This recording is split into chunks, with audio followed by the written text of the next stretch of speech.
భ్యో నమ శ్రీ మహాగణాధిపతయే నమ శ్రీ సరస్వతి నమ. భక్తులారా, భాగవత మహాపురాణం చెప్పుకున్నాం. ఇందులో భాగంగా మనం నేటి వరకు 12 స్కందాలు గల ఈ భాగవతంలో 2 స్కందాలు పూర్తి చేసాం. మూడవ స్కందంలో 44 భాగాలు చెప్పుకున్నాం. 45వ భాగం ఈ రోజున చెప్పుకుందాం. చెప్పుకునే ముందు ఈ భాగవతాన్ని రచించిన వ్యాస భగవాను ప్రార్థన చేసుకుందాం. వ్యాసాయ విష్ణు రూపాయ వ్యాస రూపాయ విష్ణవే నమో వై బ్రహ్మణదే వాసిష్ఠాయ నమో నమః. సమర్థద్గురు సాయినాథ్ మహారాజ్ కీ జై.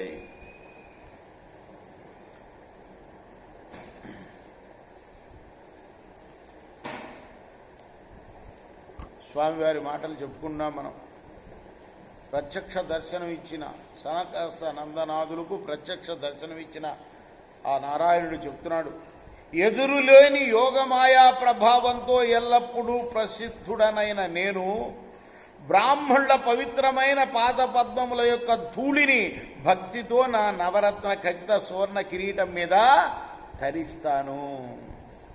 అటువంటి నా పాదపద్మాల్లో జన్మించిన గంగాజలాన్ని పరమశివుడు మొదలైన దేవతలు తలపై ధరించి వెంటనే పవిత్రులవుతున్నారు.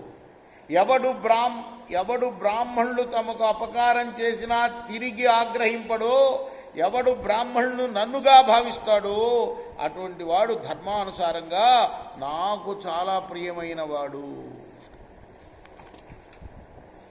ఎవరైతే గో సమూహాలని, బ్రాహ్మణుల్ని, నన్ను, దీనజనులని భేద బుద్ధితో చూస్తారో వాళ్ళు అధోగతి పాలవుతారు సుమా. త్రాచుపాములాగా రోషంతో బుసలు కొట్టే యమభటులు గద్దల్లాగా భయంకరమైన ఉక్కు ముక్కులతో అటువంటి వారి యొక్క అవయవాల్ని చీల్చి చెండాడుతారు.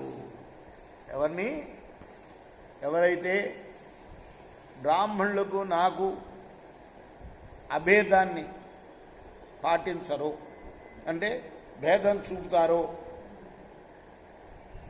అలానే గోవులకి నాకు భేదం చూపుతారో, దీనజనులకి నాకు భేదం చూపుతారో.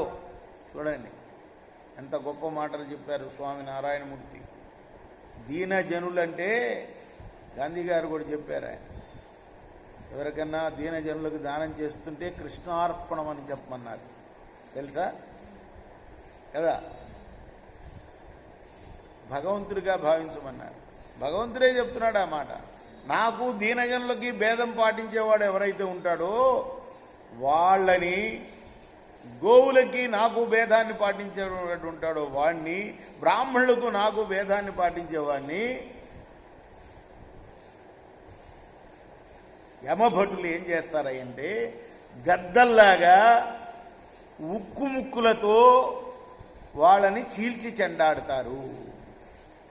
బ్రహ్మవేత్తలైన బ్రాహ్మణుల వల్ల తమకు అనేక రకాలైన అవమానాలు ప్రాప్తించినా చిరునవ్వు ముఖంతో సహించి నిత్యం వాళ్ళని పూజిస్తూ మంచి మాటలతో గౌరవిస్తూ కన్న తండ్రి దగ్గర చిన్న బిడ్డలు ప్రవర్తించినట్లు అనురాగపూర్వకంగా వర్తించేవారు భగవంతుడితో సమానులు. చూసారా ఏం చెప్తున్నారు స్వామి? కన్న తండ్రి దగ్గర చిన్న బిడ్డలు ప్రవర్తించినట్లు అనురాగపూర్వకంగా ప్రవర్తించాలట. ఎవరిక్కడ కన్న తండ్రులు ఎవరు, కన్న బిడ్డలు ఎవరు, చిన్న బిడ్డలు ఎవరు? ఎవరినన్నా అవమానిస్తే ఎవరన్నా బ్రాహ్మణులు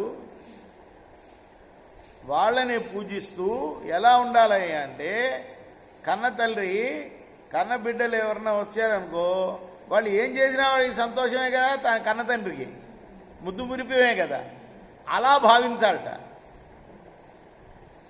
అంటే తన బిడ్డలు లాగా భావించాలట. అలా అవమానించేవాళ్ళని తన బిడ్డల్ని ఎంత ప్రేమతో చూస్తారో అంత ప్రేమతో చూడాలి అని చెప్తున్నాడు అనమాట స్వామి. అటువంటి పుణ్యాత్ములకు నేను ఎప్పుడు కూడా ప్రియతముడనై అమ్ముడు పోతూ ఉంటాను. ఆ సంగతి బాగా తెలుసుకోండి. పూర్వం నన్ను భృగు మహర్షి ఆ బ్రాహ్మణోత్తముడు తన్నాడు. నేనేమన్నా ఆగ్రహించానా? అత్యంత సంతోషంతో ఆయన్ని ఆదరించాను కదా, అదే పైదానికి ఇంతకుముందు చెప్పింది అదే. కన్నబిడ్డ తంతు ఉంటాడు, తండ్రిని ఆగ్రహిస్తాడా, ముద్దు పెట్టుకుంటాడు కదా, అదే సంగతి. అదే ఉదాహరణ చెప్తున్నాడు. భృగు మహర్షి నన్ను తన్నాడు, అయినా కూడా నేను సంతోషంతో ఆదరించాను కదా ఆయన్ని. మహాముల్లారా, నా హృదయ కమలంలోని, అంతే సనక సనందనాథులకు చెప్తున్నాడు, నా హృదయ కమలంలోని అభిప్రాయాన్ని ఇదిగో నా భటులు తెలుసుకోలేకపోయారు. నేను చెప్పుకున్నాం కదా, భటులు చేసే తప్పు యజమానికి వర్తిస్తుందని, ఆ తప్పు ఫలం యజమానికి. అదే వీళ్ళు నా భటులు నా అభిప్రాయాన్ని తెలుసుకోలేకపోయారు, ఎంతో మిడిసిపాడుతో మీ ఆజ్ఞ మీరి ప్రవర్తించినందుకు దానికి తగిన ప్రతిఫలం అనుభవించారు. నా సంకల్పం కూడా ఇదే, ఏమంటే వీరు భూమిపై పుట్టి కొలది కాలంలోనే తిరిగి నా సమీపానికి వచ్చేటట్లుగా అనుమతినివ్వండి మీరు అని ఈ విధంగా విష్ణు కొలగ్గా అంటే అర్థిస్తున్నాడు వాళ్ళని. అలా శపించారు, బాగానే ఉంది. తొందరగా నా దగ్గరికి వచ్చేటట్టుగా కూడా మీరు వాళ్ళకి అనుగ్రహం ఇవ్వండి అని విష్ణు పలకగా విని సనకాది మునివరేణ్యులు ఆ మహాత్ముని యొక్క సుకుమార వచనామృతాన్ని రుచి చూచి కూడా అభిమానాన్ని విడవలేక కోపం చేత ప్రభావితమైన వారై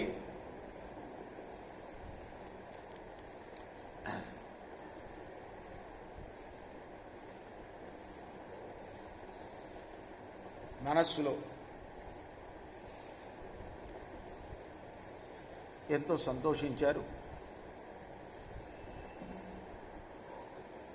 మన ప్రభు మనపై స్నేహభావం కలిగి మనల్ని అభినందిస్తున్నాడా లేక మనల్ని నిందిస్తున్నాడా అర్థం కాలే వాళ్ళకి. ఇంకా కోపం కొంచెం తగ్గలేదన్నమాట వాళ్ళకి, అందుకోసం అర్థం కాల. ఆయన ఏం చేస్తున్నాడు, మనం విధించిన శిక్షకు ఇలా స్పందిస్తున్నాడా ఆయన అనే సందేహంతో కింద మీద అయిపోతున్నారు. కొంతసేపటికో నిర్ణయానికి వచ్చారట, ఏమని, ఇది అనుగ్రహమే అని. అప్పుడు సంతోషంతో మనసు ఉప్పొంగి మరి శరీరం అంతా పులకించగా హర్షోత్కర్షంతో ఆ నుదుట చేతులు మోడ్చి నమస్కరించి విష్ణుమూర్తికి సర్వోత్కృష్టుడై ఒప్పుతున్న వాసుదేవుడికి వినయ వినమ్రులై, దేవా నీవు అత్యంత తేజోవంతుడివి, నిత్యైశ్వర్య సంపన్నుడివి, సకల భువన నాయకుడివి, భగవంతుడివి, పుణ్యస్వరూపుడివి. స్వామి, ఇప్పుడు మీరు చేసిన పని నాకు సమ్మతమే అన్నావు. నువ్వు నీ చరిత్ర తెలుసుకోవటం ఎవరికి సాధ్యమయ్యా దేవాదిదేవా, నువ్వు పరమ పావనుడివయ్యా, సాధుజన రక్షకుడివి, సర్వజ్ఞుడివి, దేవతల సమూహాలందరికీ కూడా పరదేవతలైన భూసురుల ఆత్మలకు అధినాయకుడుగా వర్ధిల్లుతూ ఉండి దేవదేవుడువైన నీకు ఈ మహీదేవుల ఆరాధ్య దేవతలని నువ్వు చెప్పున్నావే, ఎంత వింతగా ఉందయ్యా మాట అన్నారట.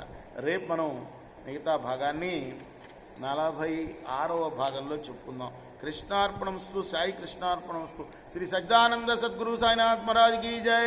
చేకూరా హారతి గో సద్గురునాథ దేవ సాయినాథ పాంచభౌతి తత్వంలోనే హారతులితుమ్రా నిర్గుణం మగ స్థితి వీడి ఎట్టి ఆకారం పొందిదువో సాయిరామ్ సర్వం నీకే నుంచి తల్లివలే రజోతమం సత్వం నుండి మా ఇంటికి నుంచే బాబా మా ఇంటికి నుంచే అమ్మాయి నుండి వేరే మాయ ఏ తిరిగి వచ్చే సప్త సాగరాలు నీకు క్రీడారంగములు బాబా క్రీడారంగములు నీ లీలాతల విస్తారణకే విశ్వం సృష్టి అయ్యి బ్రహ్మాండముల రచనం